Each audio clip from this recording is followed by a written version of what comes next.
Assalamu alaikum students, how are you feeling today? I hope enjoy the both your vacations and your studies.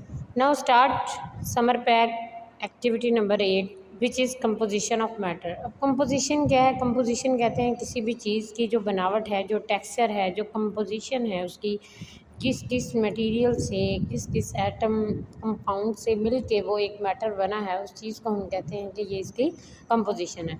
Let's start question number 1। Define mass number and atomic number. Atomic number of an element is the number of protons contain in one atom of the element. किसी भी element के atom में nucleus होता है और shells होती हैं। Nucleus के अंदर प्रोटॉन और न्यूट्रॉन्स होती हैं और शेल्स में इलेक्ट्रॉन्स रिवॉल्व कर रही होती हैं। तो एक एटम के न्यूक्लियस में जितने भी प्रोटॉन्स होंगे उतना ही उसका एटॉमिक नंबर होगा। Is it clear? And mass number या atomic mass of an element is the total number of proton and neutron in one atom of the element. और एक एटम में जितने टोटल, एक न्यूक्लियस के अंदर टोटल प्रोटॉन और न्यूट्रॉन को प्लस करके जो नंबर आता है वो उसका एटॉमिक मास होता है। और इन सम केसेस ये जो एटॉमिक मास है वो एटॉमिक नंबर से डबल होता है। Atomic number is represented by Z and atomic mass is represented by A. Question number 2।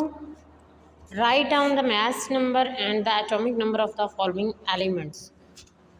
आपको ये एलिमेंट्स दिए गए हैं, आपने इन एलिमेंट्स के एटम्स का जो है वो एटॉमिक नंबर और मास नंबर जो है वो नोट करना।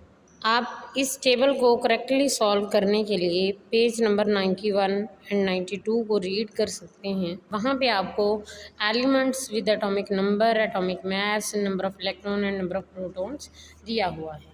Next question, define valency. The valency of elements in a compound is the number of chemical bond which one atom of element can form in one molecules of compound। Valency कहते हैं कि जब एक atom किसी compound में रहते हुए कितने बॉन्ड्स बना सकता है। For example in case of water, अब वाटर H2O एक कंपाउंड है, उसमें ऑक्सीजन एक कंपाउंड में रहते हुए कितने बॉन्ड्स जो है वो बना रहा है, बना सकता है। देखें आप, ऑक्सीजन जो है वो हाइड्रोजन, 2 हाइड्रोजन्स के साथ बॉन्ड बना रहा है उस कंपाउंड में। इट्स मीन के वो -2 या 2 उसकी क्या है, वैलेंसी है। इज इट क्लियर कि वैलेंसी एक एटम किसी कंपाउंड में कितने बॉन्ड्स बना सकता है उस एटम की वैलेंसी कहलाता है। Next question, right at least 3 example of each one. आपने वैलेंसी जो आपको मैंने बताई अभी कि एक एटम जो है वो कितने बॉन्ड्स बना सकता है किसी भी कंपाउंड के अंदर, तो या आयनिक फॉर्म में, तो वो उसकी वैलेंसी होती है। अब वैलेंसी 1, 2, 3 एंड वैलेंसी 4 की एक एक एग्जांपल मैंने दे दी है। फॉर एग्जांपल सोडियम, सोडियम के आउटर मोस्ट शेल में एक इलेक्ट्रॉन होता है, वो एक ही इलेक्ट्रॉन के साथ शेयरिंग करके, उसको गेन करके, लॉस करके जो है वो बॉन्ड बना सकता है, तो इसकी वैलेंसी हमेशा एक ही होती है। कैल्शियम +2, ये इसके पास भी 2 ही इलेक्ट्रॉन्स होते हैं आउटर मोस्ट शेल में, ये भी अपने 2 इलेक्ट्रॉन्स को लूज़ करके, गेन करके कुछ इलेक्ट्रॉन्स को या फिर शेयर करके जो है अपने बॉन्ड्स जो हैं वो बना सकता है। वैलेंसी 3 में है एलुमिनियम, एलुमिनियम पे +3 चार्ज होता है। क्यों चार्ज होता है ये? क्योंकि इसके आउटर मोस्ट शेल में 3 इलेक्ट्रॉन्स हैं, ये भी अपने जो इलेक्ट्रॉन्स हैं उनको लॉस करके जो है या शेयर करके, लॉस करके, किसी भी तरीके से जो है ये 3 बॉन्ड्स ही बना सकता है, 3 से ज़्यादा बॉन्ड्स को नहीं बना सकता।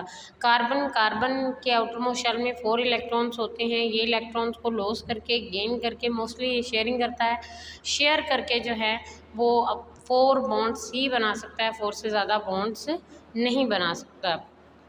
Is it clear? सैम्पल्स हैं इनकी 2-2, वो आपने खुद देनी है।